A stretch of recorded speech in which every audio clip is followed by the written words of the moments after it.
Uwian na galing work mga sisilab. Kaya dadaan po tayo sa grocery kasi nagmura po yung mga pagkain at saka mga bilihin sa grocery dito sa Japan pag gabi na. Lalo na ng mga ganitong oras, mga 5 o'clock hanggang 9 yan. So magmumura na yan kaya ngayon tayo grocery po mga sisilab.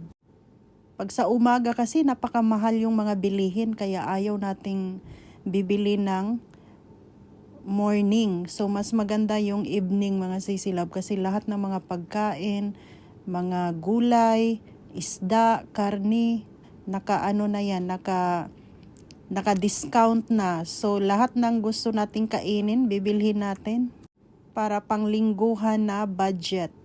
So ayaw ko naman magluto lagi kasi